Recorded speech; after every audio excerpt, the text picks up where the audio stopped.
Լոռու մարզի Դարպաս գյուղում նոյեմբեր ամսին հորն ու կնոջը կոշկակարի դանակով սպանած Մարտին Աբրահամյանը երկու աղջիկ ուներ, որոնցից փոքրին 1.5 տարեկան Մարիանային հարազատները մանկատուն էին տարել, սակայն 22 օր անց երեխան մահացել է Վանաձորի մանկատանը։ Պատճառն անբուժելի հիվանդություններն էին ուղեղի հետ կապված։ Պարզ դարձավ, որ երեխան ունի մի քանի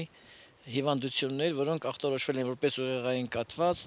տետրապարեզ, միկրոցեֆալիա, սիմպտոմիկ էպիլեպսիա։ Մանկատանը փոքրիկին ապաստան էին տվել միջնորդագրով, ժամանակավորապես փաստաթղթերն ամբողջական դարձնելուց հետո հարազատները պիտի տեղափոխեին համապատասխան մանկատուն։ Երեխան ուղղակի մեզ մոտ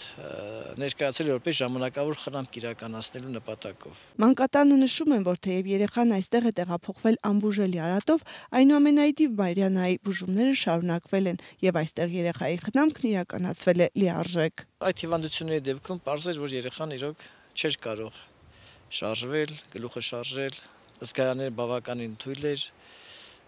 Մի խոսքով երեխան բավականին ծանր վիճակով է բերել մանկատուն։ Դեպքի հետ կապված Լոռու քննչական բաժնում նյութեր են նախապատրաստվել, նշանակվել է նաև դատաբժշկական հանձնաժողովային փորձաքննություն։ Մարիանա Աբրահամյանի մոտ մարմնական վնասվածքների օբյեկտիվ հատկանիշներ չեն հայտնաբերվել։ Վերջինիս մահվան պատճառ է հանդիսացել օրգանիզմի ընդհանուր ինքնաթունավորումը, որը պայմանավորված է եղել ի ծնե վերջինիս մոտ առկա հիվանդություններով։ Դատարանի որոշմամբ երեխայի հայրը Մարտին Աբրահամյանը ճանաչվել է անմեղսունակ եւ տեղափոխվել հոգեբուժարան։ Նրա 6 ամսյա աղջկա խնամակալն այժմ մորական տատն է։